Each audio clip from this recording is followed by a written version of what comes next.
علی علی حق ہے، علی حق ہے، علی حق ہے، علی علی جدھر حق ہے ادھر مولا، جدھر حق ہے ادھر مولا، جدھر مولا ادھر حق ہے۔ شعبان کی چوتھویں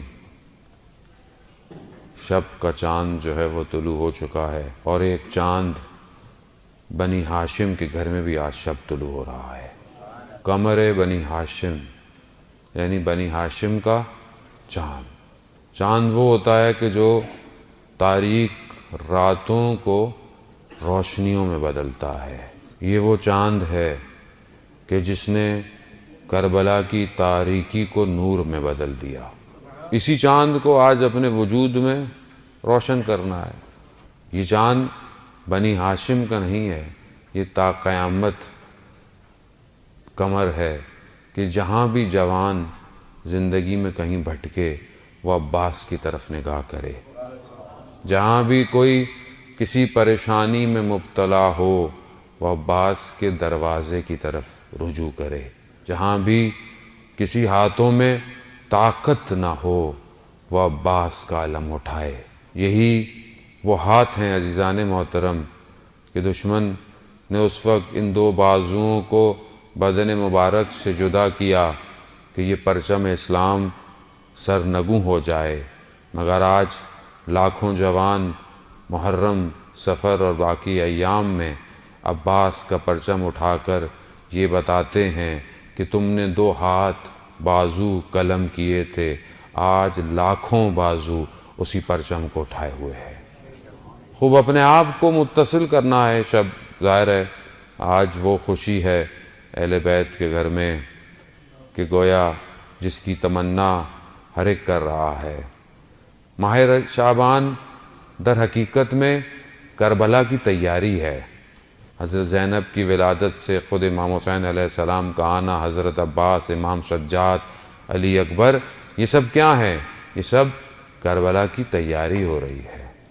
عزیزان محترم، مقصد الہی یہی ہے۔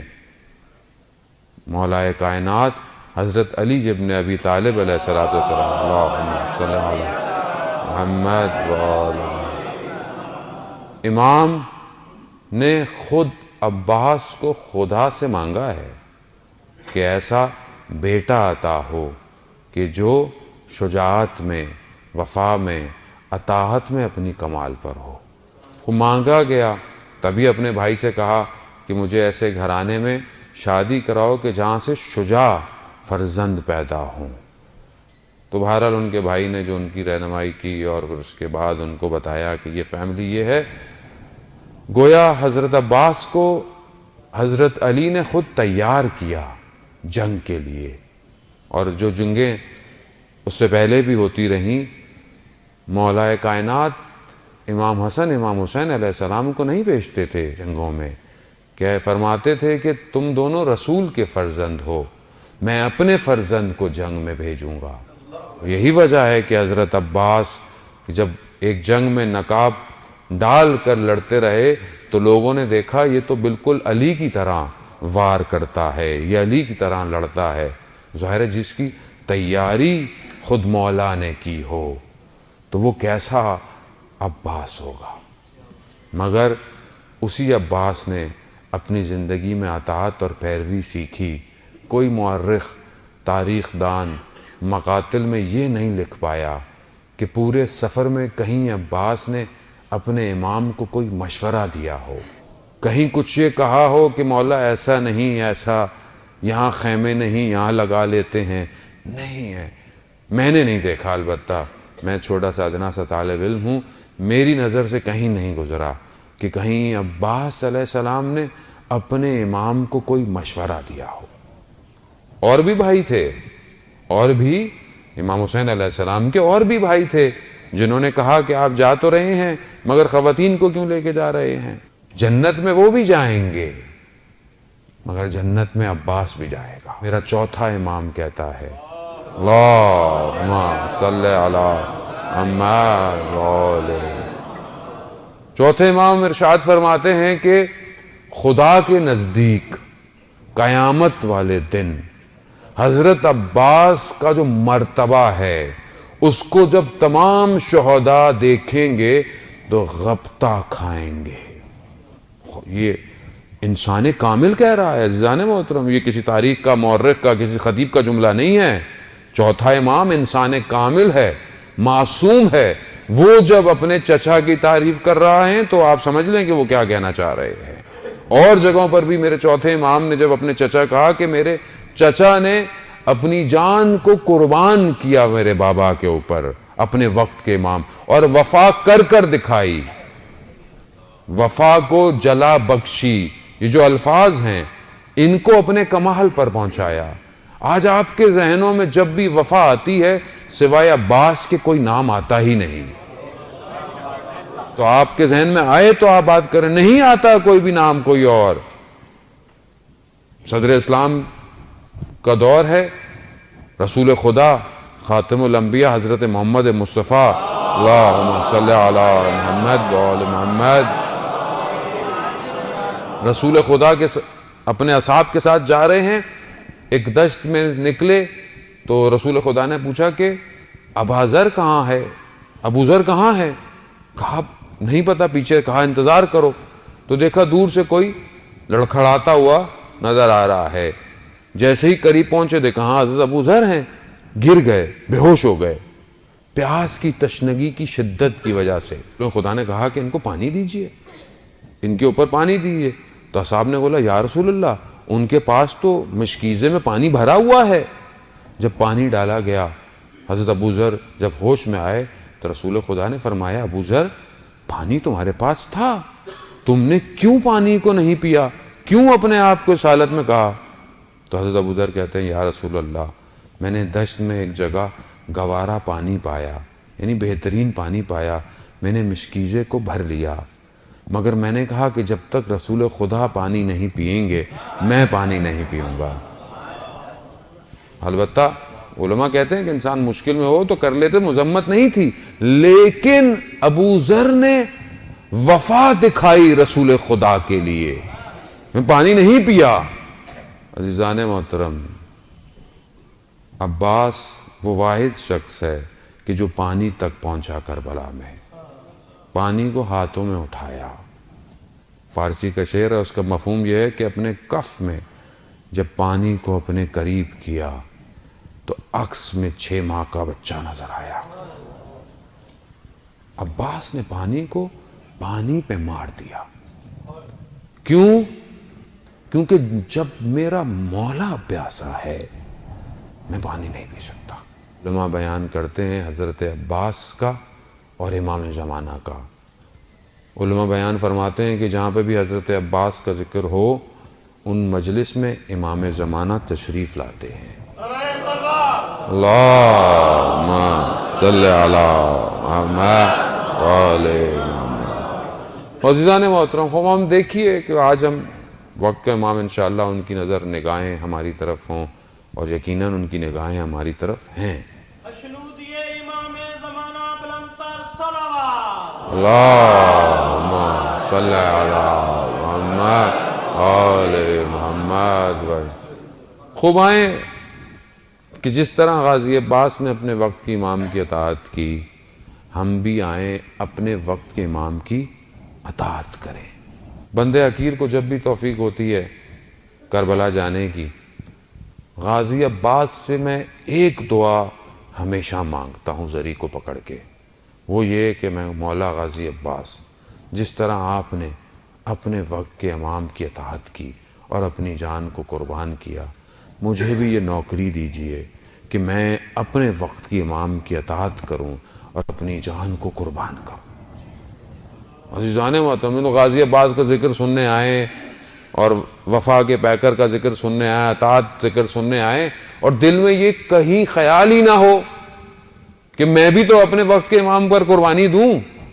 نہیں، کیونکہ اصل میں ہم سے کچھ دیا نہیں جاتا، ہم سے صرف لیا جاتا ہے. ہم لوگ کیا ہیں؟ ہم علم کیوں اٹھاتے ہیں؟ منت پوری ہو جائے. علم پہ جاتے کیوں ہیں؟ منت پوری ہو جائے. کسی دن علم سے آواز آ گئی کہ اپنی جان دو، اس دن کتنے علم اٹھائیں گے ہم؟ عزیزان محترم میں حقیقت آپ سے بیان کر رہا ہوں، منع نہیں ہے اہل بیت سے مانگنا، وہ تو ہے ہی مانگنے کے لیے، وہ تو کہتے ہیں مانگو ہمارے در سے آؤ، ان کے در نے تو عطا کرنا ہے۔ خدا مغفرت کرے ہماری والدہ کو، ان کی جاننے والے تھیں، اہل سنت برادران میں سے تھے، محلے میں رہتے تھے، 8-9 سال ہو گئے تھے، ان کے یہاں اولاد نہیں ہوتی تھی، تو وہ کافی والدہ کے پاس آتی تھیں کہ اولاد نہیں ہے۔ یہ میں آپ کو اپنی زندگی کا واقعہ بیان کر رہا ہوں، آپ کی زندگی میں بھی 100 واقعات ایسے ہوں گے۔ ہماری والدہ بہت زیادہ پڑھی لکھی تو تھی نہیں خاتون، انہوں نے کہا کہ بھائی میں ایک کام کر سکتی ہوں، آپ میرے ساتھ چلیں، امام بارگاہ میں ایک علم لگا ہوا ہے اور وہاں جا کر بیٹا مانگے، اولاد مانگے۔ عزیزان محترم، خدا نے 1 نہیں 2 نہیں، ان خاتون کو 4 بیٹے دیے۔ قاضی عباس ہے، باب الحوائج ہے، حوائج کا دروازہ ہے، یعنی آپ اپنی حاجتوں کو مانگیں، باب الحوائج ہے۔ لیکن میں ساری زندگی مانگتا رہوں گا کیا؟ میں دوں گا کب انہیں؟ میں کیا دوں؟ مولا بیٹا دے دے، وہ دے دیا، مولا نوکری دے دے، دے دی، مولا گھر دے دے، دے دیا۔ کبھی میں نے جا کے بولا مولا آپ نے تو بہت کچھ دیا، مولا میں آپ کو کیا دے سکتا ہوں، کیا دے سکتا ہوں میں؟ وہاں سے ہو سکتا ہے یہی آواز آئے کہ اپنے وقت کی امام کی اطاعت کرو، وقت کے امام کو پہچانو۔ کتنا وہ تمہاری زندگی میں ہے وقت کا امام؟ یا لیتنی کنت معاکم، کاش مولا آپ کے ساتھ ہوتے، کامیاب ہو جاتے۔ ذری سے یہی آواز آئے گی، کاش کیوں کہہ رہے ہو، وقت کا امام تو ہے تمہارے پاس، کاش کیوں کہہ رہے ہو، ہے وقت کا امام۔ عزیزان محترم، مگر میری توجہ نہیں ہے، میں جوانوں سے مخاطب ہوں، ظاہر ہے حضرت عباس یعنی جوان کربلا میں، جوان کا وجود اسلام کی بقا کے لیے، جوان اسلام کے لیے کیا کر سکتا ہے، جوان اپنی زندگی میں کیا سوچ سکتا ہے، جوان مخاطب ہے۔ اور رسول خدا یہی ارشاد فرماتے ہیں کہ جو جوان کا قلب ہے، دل ہے، وہ بہت پاک ہے۔ مولا متقیان حضرت علی ابن ابی طالب علیہ السلام، اللہم صلی علی محمد آلہ، امام جب اپنے فرزند کو، اپنے بیٹے کو بتاتے ہیں تو کہتے ہیں کہ جوان کا قلب بھی ایسا ہے، تعبیر یہی ہے حدیث کی کہ جوان کا قلب ایسا ہے کہ جو اس پہ بویا جائے گا وہی نکلے گا۔ اب بیج بہت اچھا ہو اور زمین سیم و تھور کی ہو یعنی نمکین ہو تو چاہے آپ اس پہ جتنا پانی دیتے چلے جائیں وہ درخت کبھی بھی پھلاور ثمر نہیں بن سکتا، کبھی بھی وہ پھل نہیں دے سکتا۔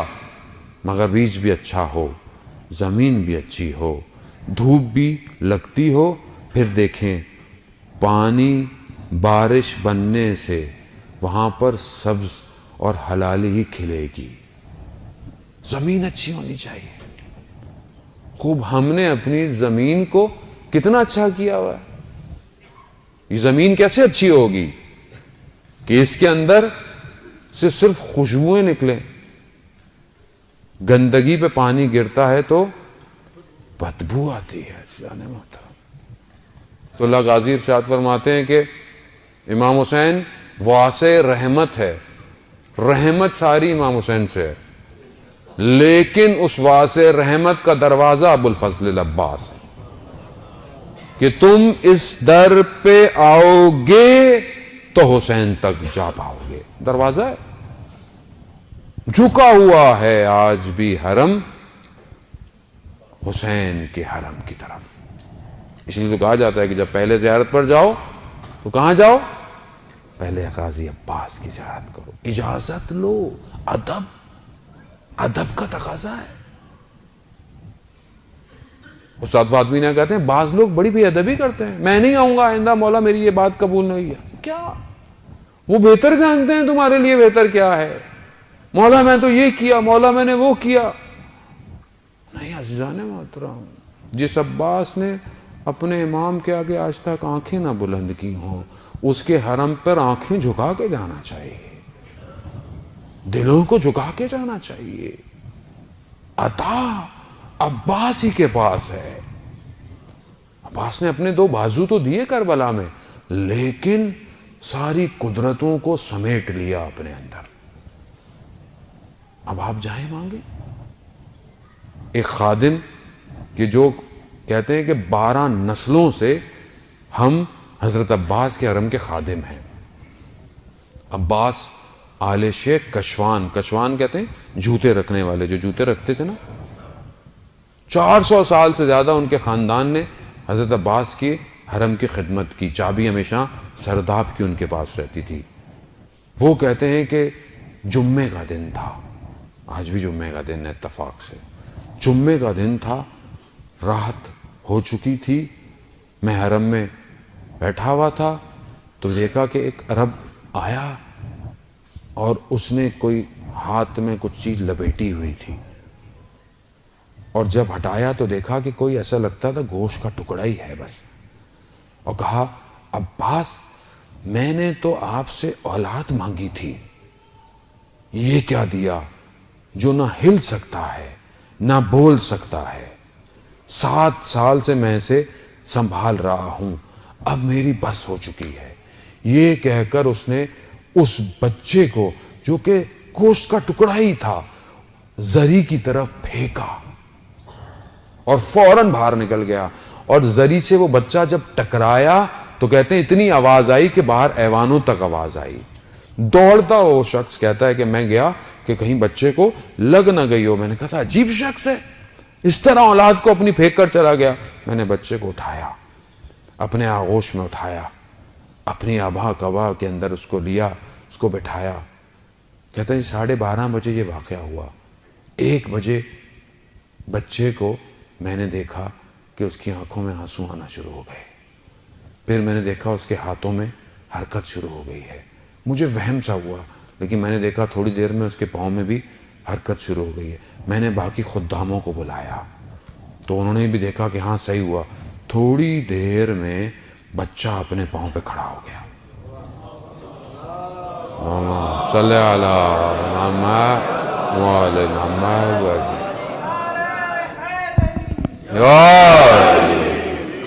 بچہ اپنے پاؤں پر کھڑا ہو گیا۔ جب میں نے ماجرا دیکھا، یہ سب کچھ دیکھا، تو وہاں پر منادی کر دی حرم کے اندر، بچے کو ممبر پہ بٹھایا کہ لوگ آؤ دیکھو عباس کا معجزہ دیکھو۔ کہتے لوگ جوک در جوک آنا شروع۔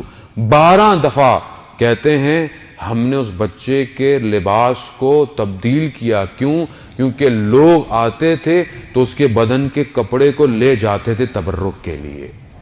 عباس کی شفا تھی۔ کہتے ہیں پھر ہم نے اس کو ایک سواری میں بٹھا کر کربلا کے شہر میں منادی کی، کہا کہ یہ عباس نے اسے شفا دی ہے۔ کہتے ہیں ہم نے اس بچے سے پوچھا کہ تمہیں جب زری پر تمہارے باپ نے پھینکا تھا تو تمہیں چوٹ نہیں لگی؟ کہتا ہے جیسے ہی میرے باپ نے مجھے زری کی طرف پھینکا تھا تو زری سے 2 ہاتھ نکلے، انہوں نے مجھے آغوش میں لیا اور میرے پاؤں سے میرے ہاتھ اور پھر میرے سر تک پھیر کر چلے گئے۔ عزیزان محترم، یہ عباس کے سر کاش میرے سر پہ بھی آج ہو جائے۔ یہ ہاتھ کہ جو اسلام کی خاطر قربان کیے، یہ ہاتھ میرے سینوں کے اندر بھی نور کو بخشیں۔ یہی ہاتھ اٹھیں خدا کی بارگاہ میں میرے لیے دعا کریں۔ عزیزان محترم، حضرت عباس نے اپنے بازوؤں کو اسلام کی خاطر دیا، امام کی خاطر۔ میں آج 24 گھنٹے میں اپنے اس ہاتھ سے اسلام کے لیے کیا کر رہا ہوں؟ کیا کر رہا ہوں؟ حضرت عباس کے بازوؤں پر میں اتنا گریہ کرتا ہوں، میں نے اپنے ان بازوؤں کو وقت کے امام کے لیے کتنا صرف کیا ہوا ہے، کتنا حلال لے رہا ہوں، کتنا دے رہا ہوں، کتنا کسی کے یتیم کے سر پہ ہاتھ پھیرتا ہوں کہ نہیں پھیرتا، اپنے بچے کے سر پہ ہاتھ پھیر رہا ہوں۔ عزیزان، اپنے بچے کے سر پہ ہی ہاتھ پھیر لوں، روایات میں 12 دفعہ اپنے بچے کا بوسہ لیا کرو تاکہ اس کے اندر فیصلے کی صلاحیتیں بلند ہوں، اس کو اطمینان اور سکون ملے۔ ایک درس بس، پوری مجلس یاد کرنے کی ضرورت نہیں ہے عزیزان موت، ایک درس کہ حضرت عباس نے بازو اسلام کے لیے دیے، میں آج سے یہاں اٹھنے کے بعد اپنے ہاتھوں کو کتنا اسلام کے لیے دے رہا ہوں، بس ایک ہی درس، کچھ نہیں، کوئی تقاضا ان کا ہے بھی نہیں، اور ہم دیں بھی کیا، ہم تو ویسے ہی اتنے ضعیف ہیں، یہ تو ان کی نگاہ کرم ہے کہ جنہوں نے ہم جیسے خاک نشینوں کو ہواؤں میں بلند کیا ہوا ہے، ورنہ ہماری کیا اوقات ہے۔ جدھر حق ادھر مولا، جدھر حق ادھر مولا، جدھر مولا ادھر حق۔